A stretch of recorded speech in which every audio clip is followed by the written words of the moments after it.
We talked about GitLab CI/CD runners, which are essentially workers which execute your pipeline jobs. So what are executors? Why do we need them? So runners themselves don't directly run the jobs. They utilize something called as an executor to actually carry out the execution based on the specific needs of your project. And under the hood of each runner lies a hidden engine called as an executor. So what are these GitLab runner executors? So you can think of an executor as a container within your runner. You can define the operating system, tools, and the resources a job has to access. And they ensure that the jobs run in a consistent and isolated environment. It's going to prevent conflicts and any unexpected behavior. So GitLab offers a wide variety of built-in executors, each with its own pros and cons. So choosing the right executor is crucial for ensuring efficient, secure, and reliable pipeline execution. There are around 10 different types of GitLab runner executors. So let's have a look at some of the most widely used executors. So let's start with the shell executor. So this is a very basic executor which runs jobs directly on the runner's operating system using its shell like Bash or PowerShell. It is very simple and lightweight. It's also suitable for quick scripts or for testing basic functionality. And it has some disadvantages like it's going to share the runner's operating system and resources. So it's going to always have a risk of conflicting and unexpected behavior. And the results may also vary depending on the runner's environment and the installed tools. And finally, sharing the resources might pose security risks if the job requires different levels of access. The next executor we'll discuss is the Docker executor. So for greater isolation and reproducibility, Docker executors run jobs inside a Docker container. These containers encapsulate the specific environments like the operating system, libraries, tools needed for the job, guaranteeing consistent cross multiple machines. We can also choose from the countless pre-built Docker images with specific tools and environments which are readily available. And of course, disadvantages are, it requires additional configuration and understanding of Docker concepts. You also need to run multiple containers and it can consume more system resources on the runner. And finally, the Docker containers often have restricted access to the runner's native resources. And the third type of executor is a Kubernetes executor. If your project utilizes Kubernetes cluster, the Kubernetes executor lets you seamlessly run jobs as pods within those clusters. This is going to leverage the cluster's resource management and scaling capabilities for efficient execution and parallel processing. And of course, talking about the disadvantages, it's going to have a very complex setup and requires, complex maintenance because you need to have familiarity with Kubernetes configuration and management in order to, manage the executor within a pod. And then it may not be feasible, if you don't have a Kubernetes cluster. So there is a potential dependency on existing infrastructure. And finally, it's going to have an increased learning curve because you need to first understand the best practices and security considerations for running the jobs within Kubernetes. The fourth type of executor is a virtual machine. So if you need a completely clean slate for each job, the VM executor is going to create a new virtual machine for each job execution, guaranteeing isolation and eliminating potential contamination from previous ones. And of course, it has its own disadvantages. One is it's going to have a very high resource usage because VMs require significant disk space, memory, and CPU resources, potentially, increasing your infrastructure cost. And it's also going to have slower startup times because creating and initializing VMs takes longer than starting containers, slowing down pipeline executions. And finally, it also requires expertise in VM management and configuration. The fifth type of executor which we will discuss is the SSH executor. This executor is going to allow running jobs remotely on another machine via SSH connections. It is going to be useful for utilizing specific resources available on a different machine or integrating with pre-existing infrastructure. Talking about the challenges or disadvantages, it always has security concerns because it requires secure SSH access and careful configurations to maintain jobs and system security. It also relies on a reliable network connectivity between the runner and the remote machine. And finally, it has limited control and visibility because managing and monitoring jobs running on a remote machine might be more challenging. And finally, the last type of executor which we will discuss today is the custom executor. So GitLab offers additional specialized executors like Parallels, Docker Machine, and even some custom ones which you can develop yourself. So each is going to cater to a specific need and environments, ensuring flexibility and catering to the diverse workflows. And talking about the disadvantages, it's also going to have overhead and complexity because you have to create your own executor and start using it. So you need to know how to develop it. And it's going to also increase the resource usage. And the third one is it's going to have limited access to the underlying systems. So these executors support different platforms and methodologies for building a project. So this is an official table which shows the key facts for each executor, which will help you to decide which one to use. And I would also recommend you to check out the official documentation for more information. Thank you.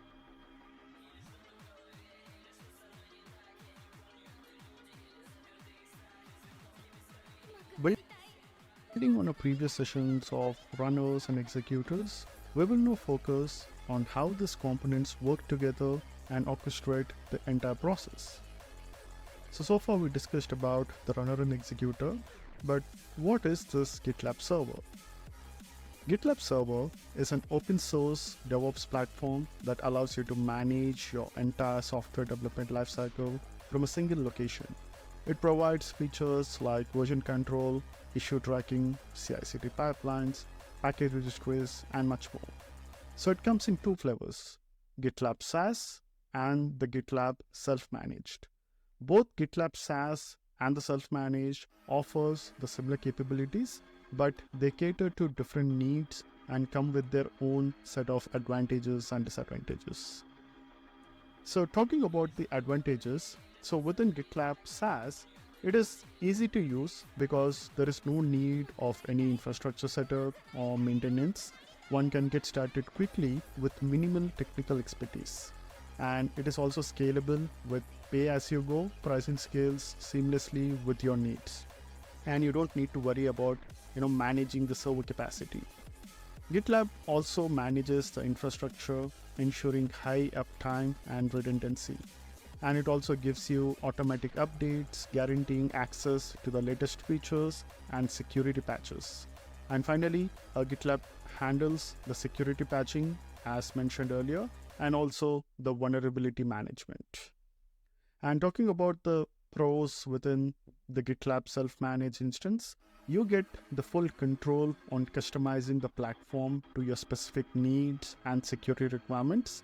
There is no vendor lock-in. You can easily migrate to another platform or host on your own infrastructure.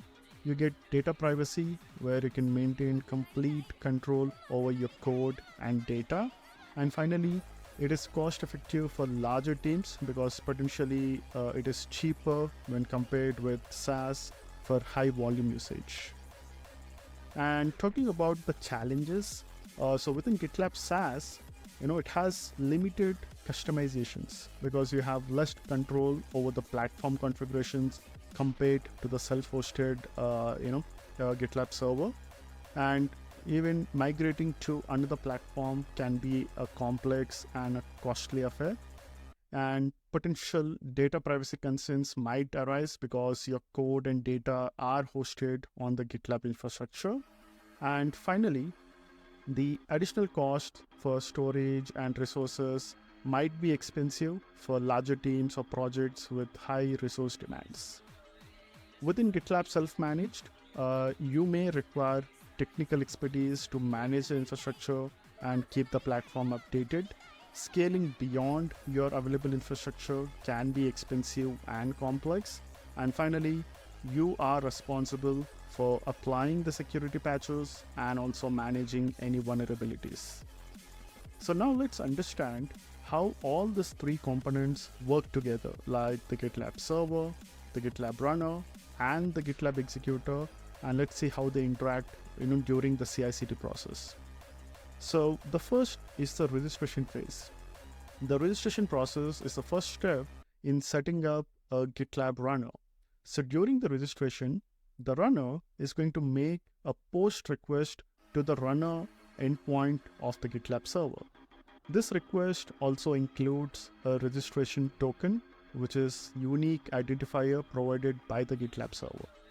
The server is going to in turn respond with a runner token upon successful registration.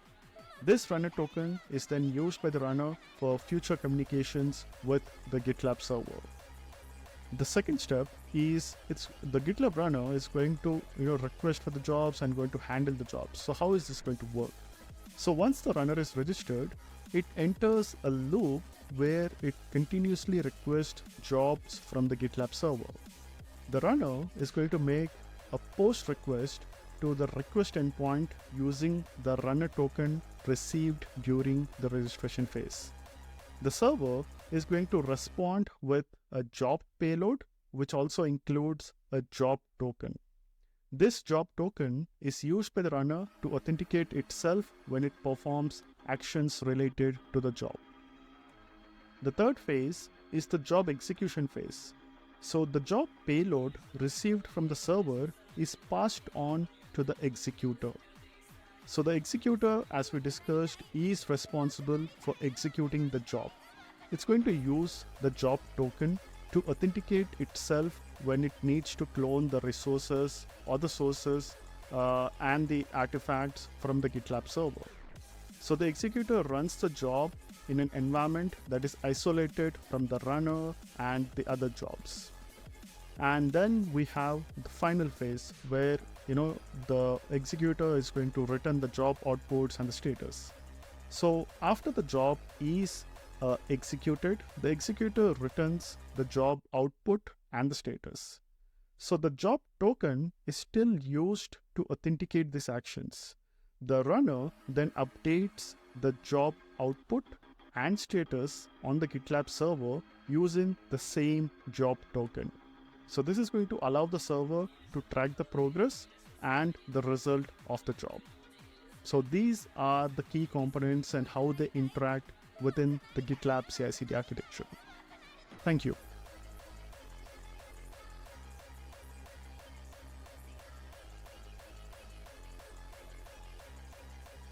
Let's go ahead and configure jobs to run on specific shared runners.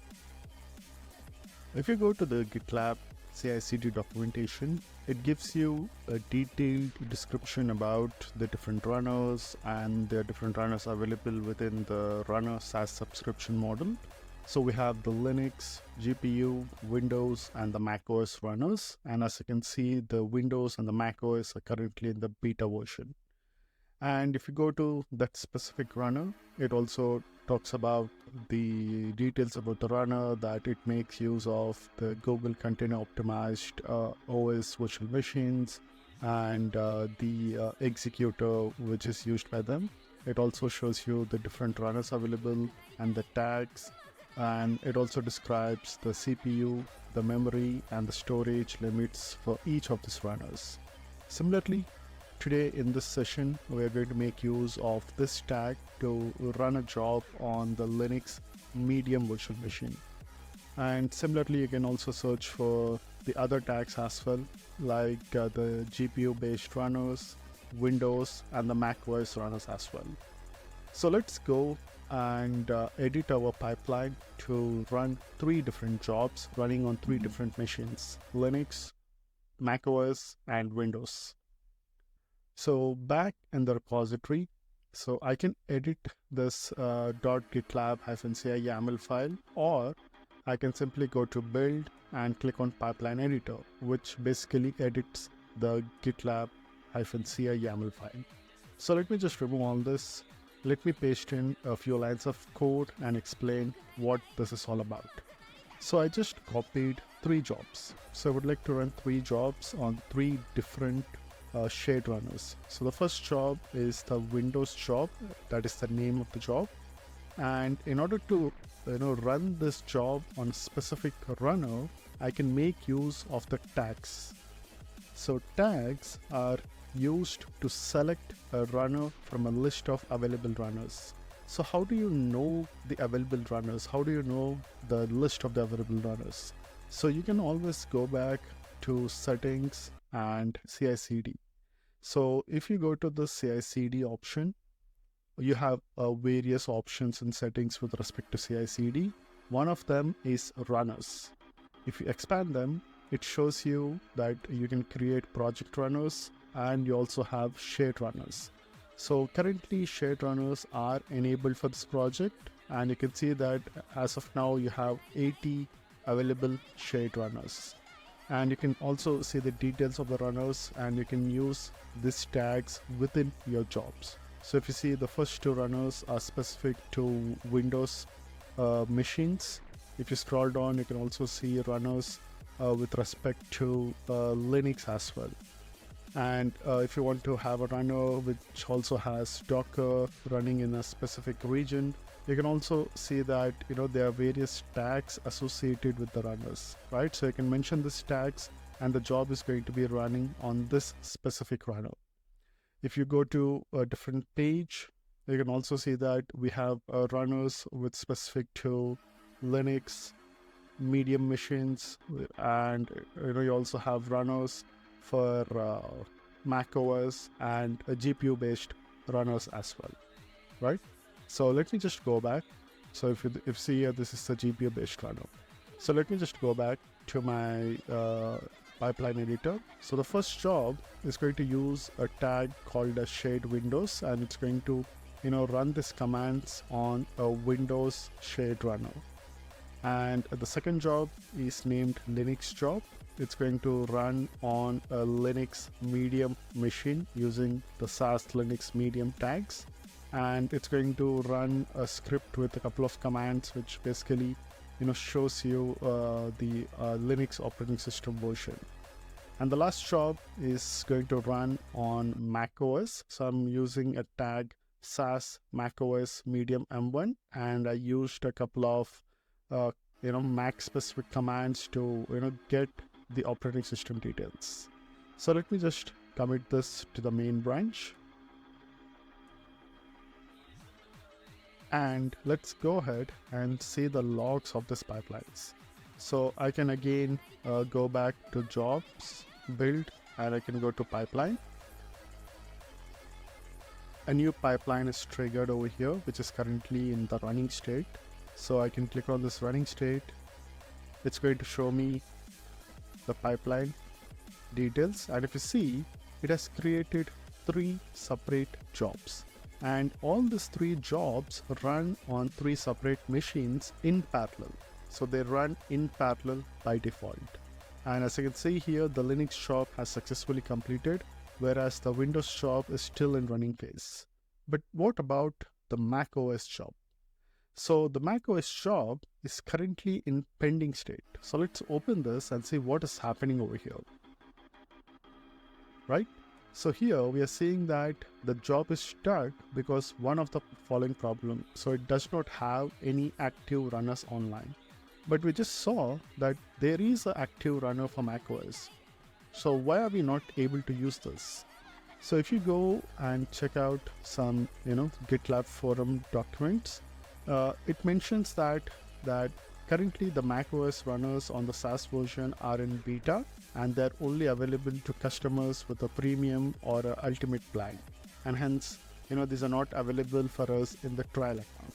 Okay, so for that reason, the macOS job is currently not started.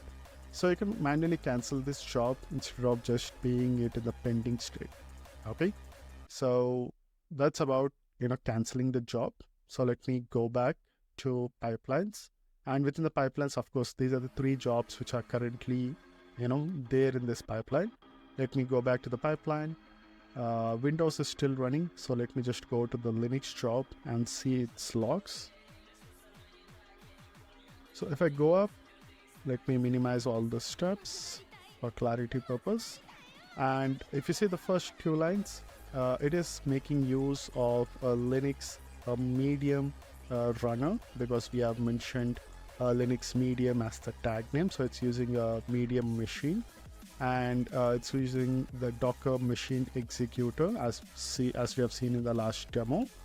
It's going to fetch the repository.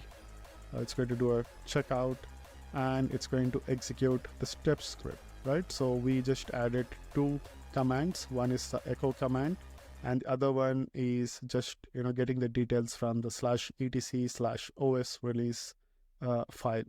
So it just tells me the details that it is using a Debian machine, the version, the ID, and few other details. So that's about the Linux job. The macOS job is cancelled, as you can see the icon over here. So now let's go to the Windows job, which is still running. So here, if you see the Windows job is still running, if you see it's running on a Windows shared runner manager, and if you see the executor, it is using an executor type of virtual machine. Since the executor type is a virtual machine, it takes a lot of time for just creating the virtual machine and then executing your script. So I'm just going to pause the video till this gets executed. As you can see here, the Windows job has also been successfully passed, but if you see the time, it took around 5 minutes and 20 seconds to complete this. And let's go through the steps. So first, it made use of the custom executor where it created a virtual machine, and if you see the time, it took around 4 minutes to just create the virtual machine and to get it ready. And once it is ready, it's going to get the source from the Git repository, and it's going to start executing the script commands. So we defined two commands. One is the echo command, and the other one is the system info. So the system info is just going to give you the Windows information, like it's using the Microsoft Windows Server 2019 data center. It's using Google Compute Engine, right? Because GitLab CI uses Google Cloud for hosting their Linux and Windows runners. And it shows you the physical memory available and few other details with respect to this machine, right? So with this, our pipeline has completed, right? So if I go back to the pipeline, it's just going to say cancelled, because we have cancelled one of the jobs, which is the macOS job, but the other two jobs have been successfully completed, right? So this is how you can make use of the tags keyword in order to select a specific runner from a list of available runners. That's all for now. Thank you.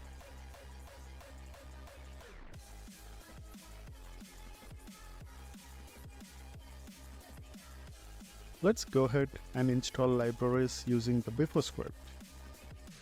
So let me again add some new lines of code and explain the requirement. So here I defined a job and a workflow. So you can give a workflow a unique name. So this is going to be the pipeline's name. So using this pipeline, I would like to generate some ASCII artwork. And I have a job named ASCII_job, which has a script and which is going to generate some ASCII artwork using the Cause program. So Cause is a library which basically generates ASCII artwork using an animal with some message. Okay, so I'm using the command Cause-f using a dragon image and with some message. and whatever ASCII artwork which gets generated, I'm just copying it to a file named as dragon.txt. In the next command, I'm just trying to check if the file exists or not using the grep command, and then I'm just using a cat command to read the contents of the dragon.txt file, right? So this is what the job does. So let me quickly commit this to the main branch and check out the pipeline. So let's go to the pipeline. So a new pipeline gets triggered. So let's go, or you can also check the pipeline status over here. So let's go to the ASCII job. It's going to make use of the default Linux small runner, and within this runner it's going to make use of the Ruby Docker machine. So let me just minimize the steps and explain them. So as usual, it's making use of the Ruby container. It's going to just check out and clone the repository. It's going to execute the step, and while executing the step, if you see, it is failing. The pipeline currently failed, and the reason is it said that it could not find the cowsay command. So within the Ruby container, there is no library which could run this cowsay program. So that is a reason for the failure of this job. And if you see the status of the job, it is failed. And if the job failed, automatically the pipeline will also be marked as failure. If you see, the pipeline is also in failed state. So how do we install libraries and use them within the pipelines? So if you go back, so within the script itself, you can add one more line and install the required libraries. But there is another efficient way of installing the libraries. So what we can do is we can make use of something called as a before script. So you can define, or let me just copy paste a new set of steps. So I just defined a before script here. So a before script defines the script which should be running before the job script executes. So using the before script, I'm just adding a single command which is going to install the cowsay library using the gem command. Since this is going to be run on a Linux runner using a Ruby container, I'm using a Ruby specific library which is gem. And similar to before script, you can also have an after script which runs some other commands which will be run after the main script gets executed. Okay, so this can be used for cleaning or removing some content, right? So that's the job. Let's go ahead and commit it. So it's going to create another pipeline. So if you see, the pipeline got created here itself. So let me just go to the job directly. So it's again going to provision another Linux small virtual machine, and it's going to repeat the same steps again. So let's give it a couple of seconds and see the output of this job.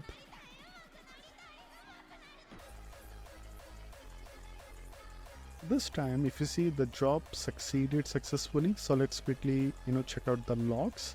So it's using the Ruby container.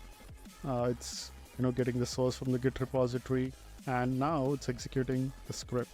So first, if you see here, it is executing the gem install cowsay command from the before script. So once the cowsay CLI is installed, then it's executing the commands which are available in the job script. So here it was able to execute the cowsay command. Earlier it was giving us an error, but now there is no error. It created the file. It could also grab the word dragon from the dragon.txt file, and you can also read the contents of the file. As you can see here, it's an image of a dragon with the message which was provided in the command. And since all the commands have been executed, it's also going to run the after script, which is going to be executed after the job script completes. and I'm just using an echo command which was successfully executed. Since all the commands have been executed successfully, the job will be marked as passed, right? So this is how you can make use of the before and the after scripts in order to install or prepare the environment for the job. And once the job script completes, you can use the after script to clean the system as well. That's all for now. Thank you.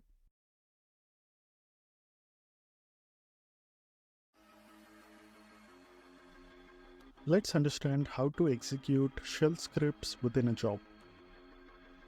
So instead of just typing all the commands within the gitlab-ci.yaml file, you can also create scripts and execute the scripts within the job.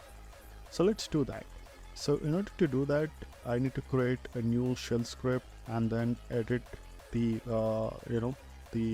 pipeline editor as well. So to do both the things at the same time, I would like to go to the repositories, and I would like to make use of edit in the web IDE. So it's going to give you a Visual Studio Code editor with your repository, which is a very handy tool for quickly editing and committing stuff to your repositories. So let me just select this. So I just want to create a new shell script, okay? And whatever commands I have over here, so I just want to add them to the shell script. So I would like to name the shell script as, so let me add a file at the root directory level. So let me just name this as ASCII-script.sh. okay, and let me just quickly add the header part.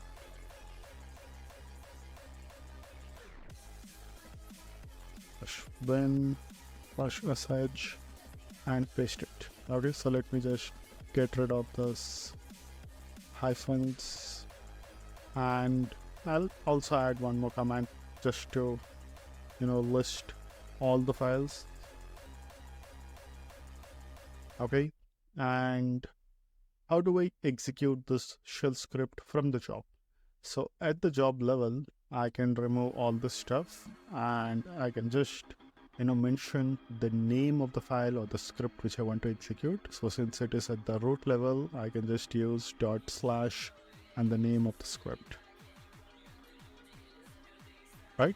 So I think this is the only change which has to be done. So let's go ahead and commit this. So I will also add a commit message saying that using shell script and commit it to the main branch. Yes, continue. So it's going to be committed. Once committed, you can go back to your project and you can check out the pipeline. A new pipeline is created, as you can see here. Let's go and check out the job. And you can see the name of the pipeline is generate ASCII artwork. So this is the name which we have mentioned, within the workflow name over here. You can also see the same name if you go to the pipelines tab. You can see the same name, over here as well. Okay, so let's go to the job. And again, if you see, the job has failed. So let's see why the job has failed. Okay, so let's go here.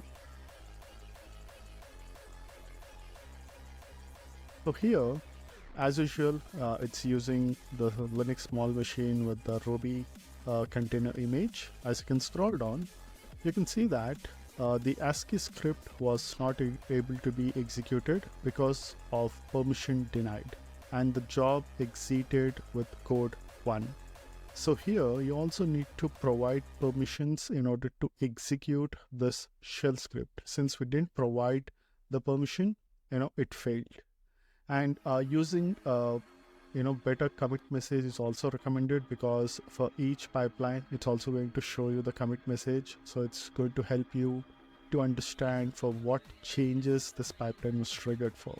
Okay, so let's go back and make a small change in the pipeline editor.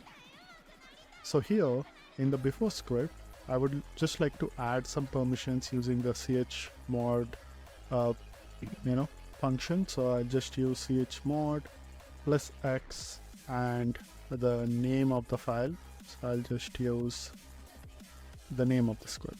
Okay, so I'll just say added permissions with this executable permissions and commit the changes.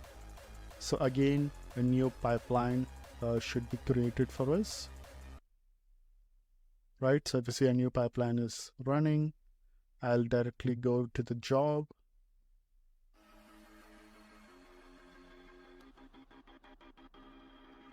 So let's give it a few seconds.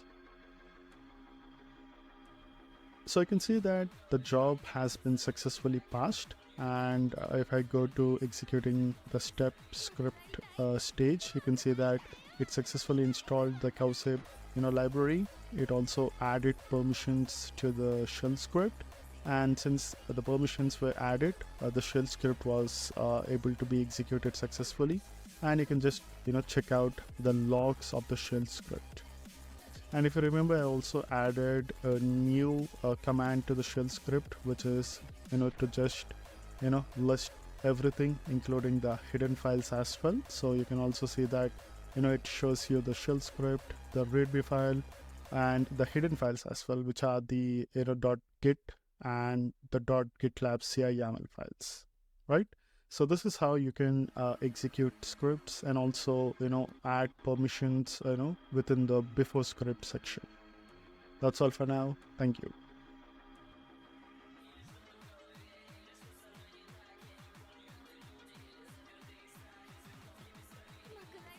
Let's understand what happens when you run a pipeline which has multiple dependent jobs. So here I'm just going to modify the single job and convert it to 3 separate jobs which are dependent on each other. So let me just remove this and paste the 3 jobs. So let me minimize the jobs and explain what is happening over here. So the job names are build, test, and deploy. So in the build job, it's going to install the cowsib library, and I'm just using a sleep command to intentionally sleep this job for 30 seconds before running the script. And within the script, I'm generating an ASCII artwork, and I'm saving it within a file called as dragon.txt. And in the test job, again I'm using a script to sleep for 10 seconds intentionally, and then I'm trying to test if the file exists and this word within the file exists or not. And finally I have a deploy job, which is again going to read the content of the file which was generated in the build job, right? So these are the 3 jobs which are going to be executed. So let's go ahead and commit the changes. Let's go to the pipeline. Let's go here, and as you can see here, all the 3 jobs are running in parallel. As we have seen earlier, if you define multiple jobs, by default all the jobs will be executed in parallel and they do not wait for the other jobs. So if you see here, these jobs are running in random fashion. So as per the visuals, you have the build, deploy, and the test job. So let's just wait for a few seconds and see what happens. So let me refresh this page, and you can see here that the deploy job has failed first. And the reason is both the build and the test jobs has a sleep command which sleeps for a few seconds. And now even the test job failed, but still the build job is still happening. Okay, so let's go to the build job. And now even the build job is successfully completed, and as you can see here, it executed and installed the cowsib library, and it slept for 30 seconds, and then it created the ASCII artwork and created it in a file called as dragon.txt. So the build job is success.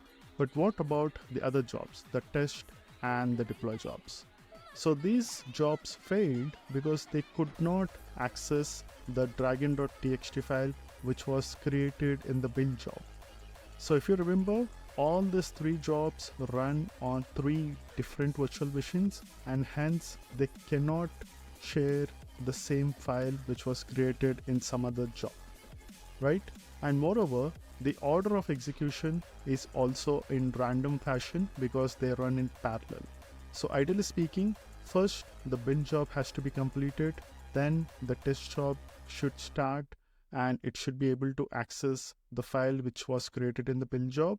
And finally, after the test job completed successfully, the deploy job should start and execute it. Since the order was not followed here, the other two jobs are failing because they could not access the file which was generated or created in the build job.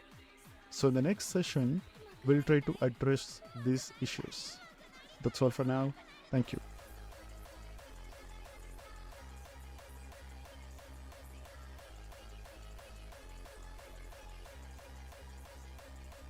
Let's go ahead and understand the stage and the stages keywords and see how they can be useful in our current scenario.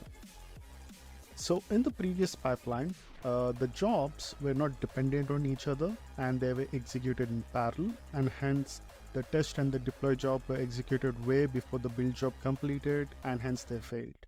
So in order to control the job executions, so we can make use of a keyword called as stages. And all the YAML syntaxes which we are going to use in the CI/CD, everything is documented and available within the GitHub docs. So you can just come and check out the CI/CD YAML syntax reference. It talks about all the different keywords along with the examples and the explanations. So in this demo, we are going to talk about the stages keyword, which is used for defining various stages which can contain multiple jobs. And you can also define a stage within a job so that it runs in that specific stage. And if you have multiple jobs within the same stage, this will be executed in parallel. So let's try to configure this in our configuration. So in the pipeline editor, the first thing is stages is a global variable or a keyword which can be defined at the global level, and you can define various stages. So I'm just going to define 3 stages over here: build, test, and deploy.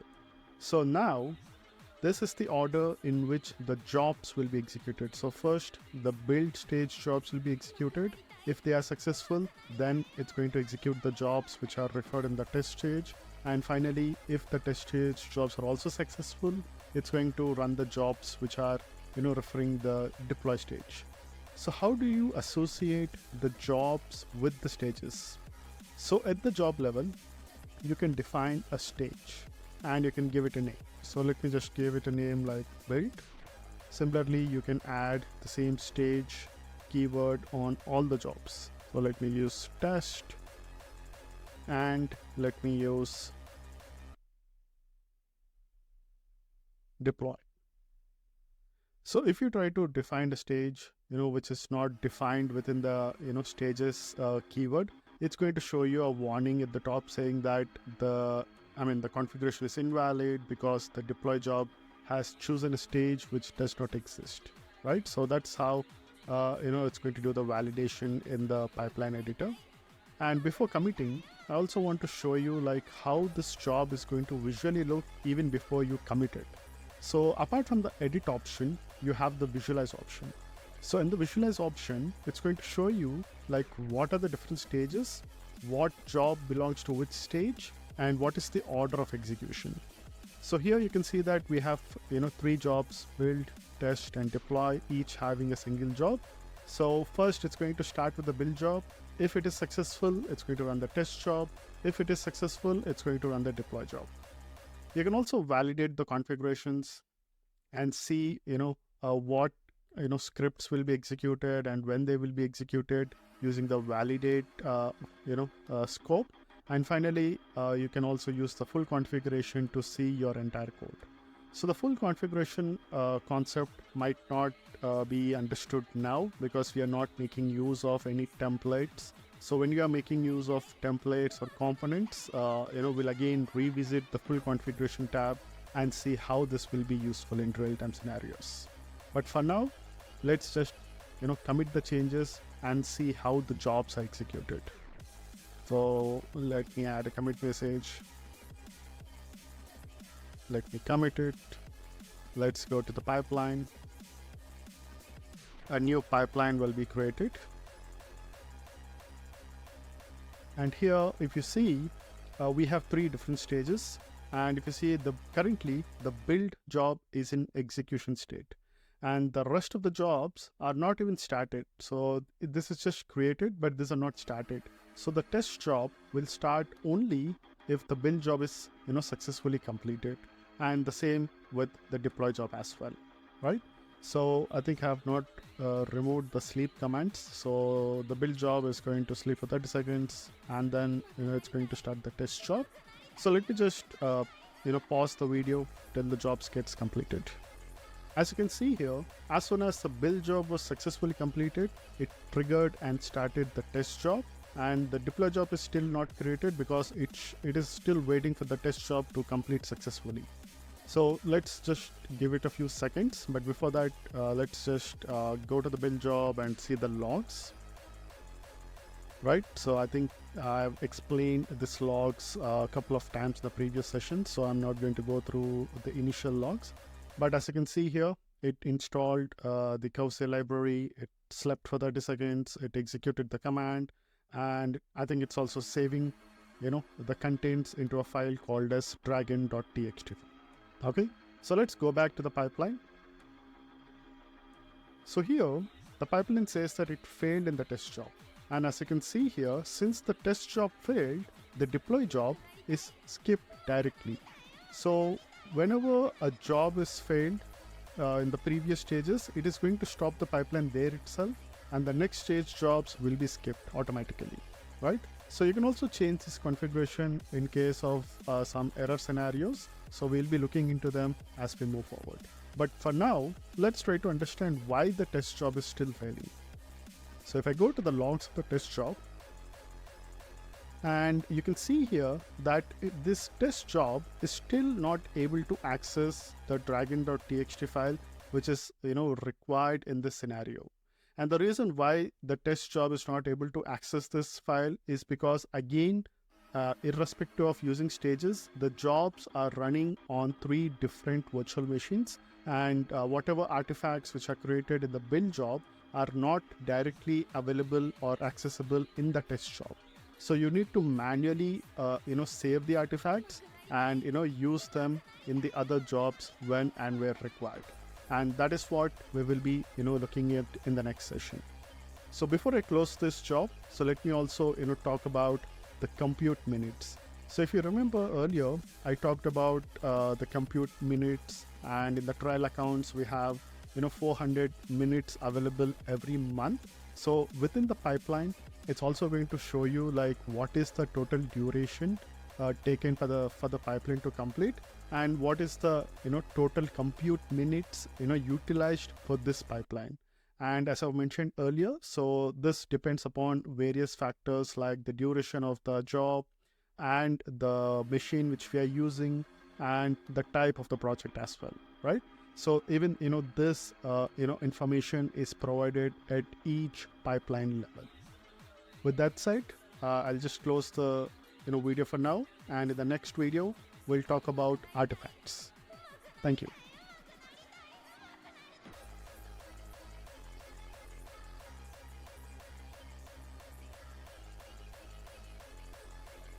Let's talk about artifacts and how they can be used for storing data which gets generated when a job gets executed.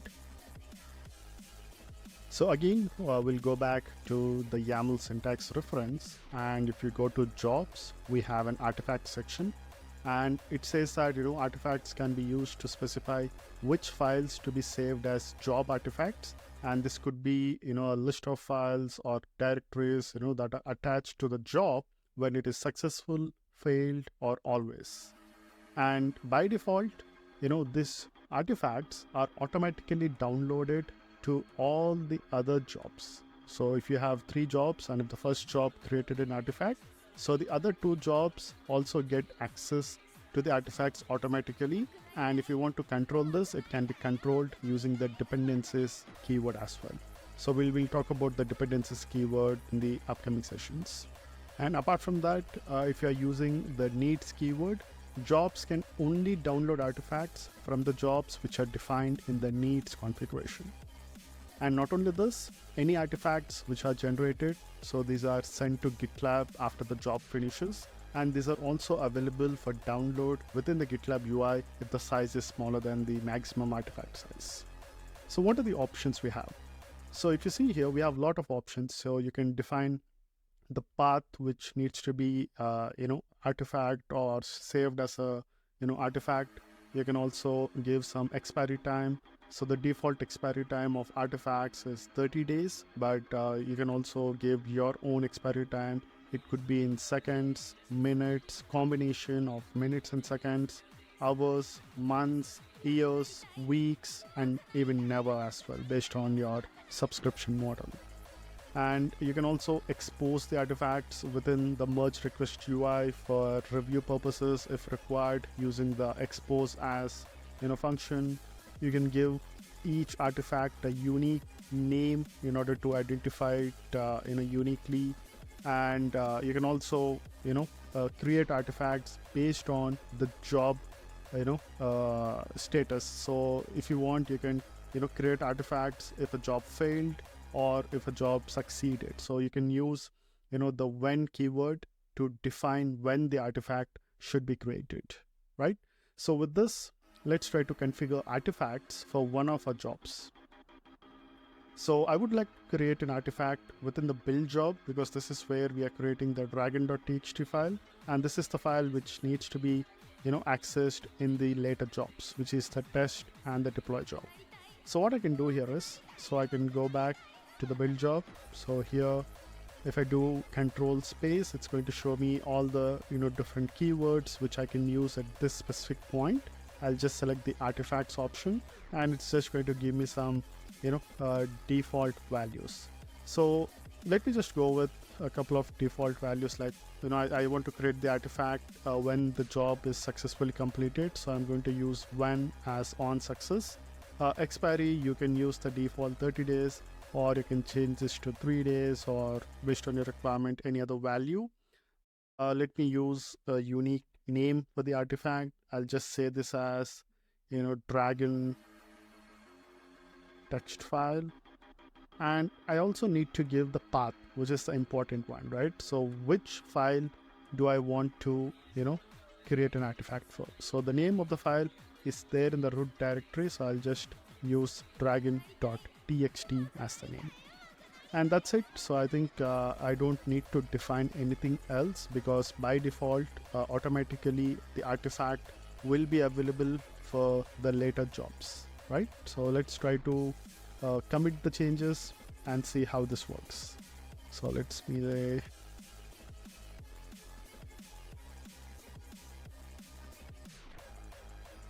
so there's a typo. Okay, so let me just commit the changes. So let's go to pipelines. Let me refresh the page. A new pipeline got created. Okay, so I'll just pause the job till all the jobs are completed.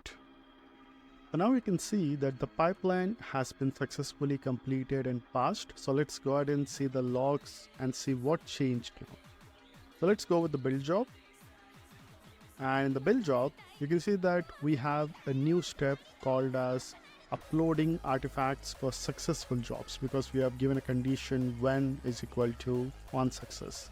And if you see here, it's going to find the dragon.txt file based on the path which we have given, and it's going to upload it, right? So here it's going to upload it, and it's also going to have the expiry time within the request as well.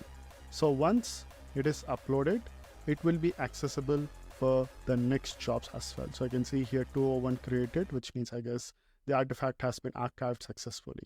Apart from that, on the right side of the logs, you can also see that this job has some artifacts, and you can also download them or browse them based on the requirement. So if I click on browse, it's going to take me to the artifacts UI, where I can quickly check out, or I think it's giving me another URL. So let me redirect to the URL.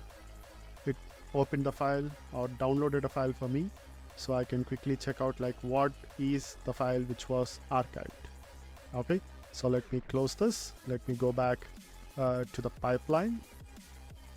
So now the job artifact has been uploaded. So let's see how it was downloaded and used in the test and the deploy job.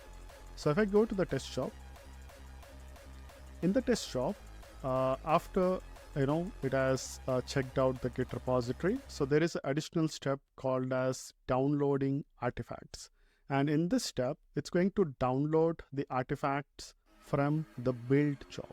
So this is the name of the job from which it is downloading the artifact, and it's saying that it's downloading the artifacts from storage.googleapis.com. So I guess GitLab internally is making use of GCP, okay, for also storing the artifacts.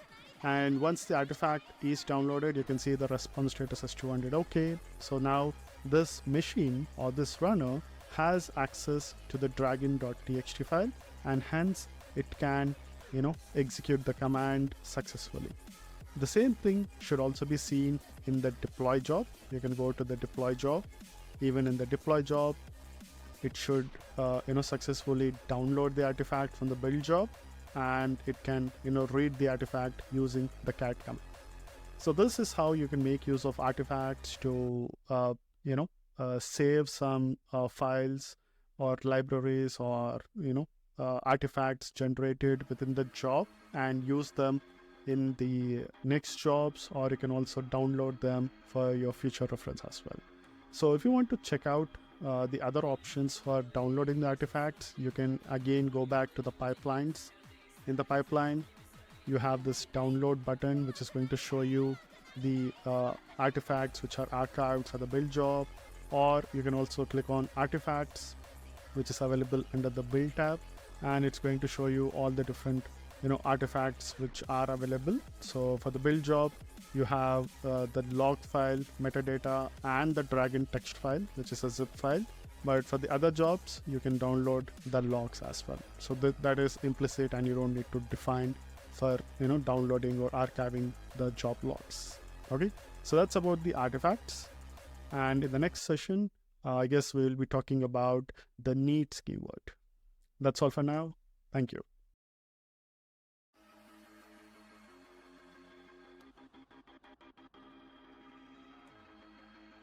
In this session, we are going to make some changes to our existing workflow, add few jobs, and see how you can make use of the needs keyword. So in our existing workflow, I would like to make some changes. So first, I would like to change the names of the jobs. So first, I'll just name this as we are just building a file. So I'm just going to say build file. Then we are testing a file, right? So I'm just going to say test file. And for the deploy job, let's say we want to deploy to the AWS EC2 virtual machine. So I'm just going to rename the job names, and also within the build job, I would like to remove the sleep command, and in the test, even in the test, I would like to remove the sleep command. Okay, so far we have 3 jobs: build, test, and deploy.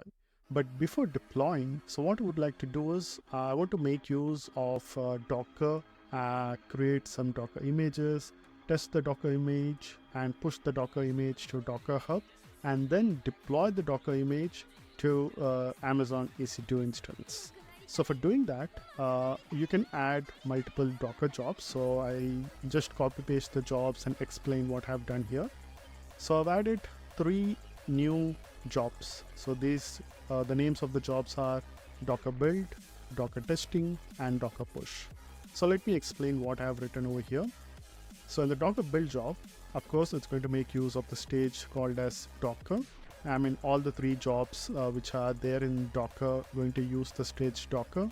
And since I've not defined the Docker within the stages part, it's going to give you a warning at the top. So I would like to execute the Docker jobs after the test. So I'm just going to use Docker after the test, stage. Okay. So in the first Docker build, so we are not going to really build anything for the time being. We will be doing that in the later sessions. So for the time being, I'm just going to use some echo commands just to run the jobs and explain the needs keyword. So we are going to use Docker build to build an image. I'm going to use a sleep command to sleep this job for 15 seconds. Then I have Docker testing job, which uses the same Docker stage. It's also going to run an echo command, but it's also going to fail the job. I'm explicitly using exit1 code, which is going to fail the job. And then we have the Docker push stage, which is going to again use the Docker stage, and it's going to use a couple of echo commands for logging to Docker and pushing to Docker. So within the test job or the Docker test job, let me also add a sleep command for 10 seconds. Okay.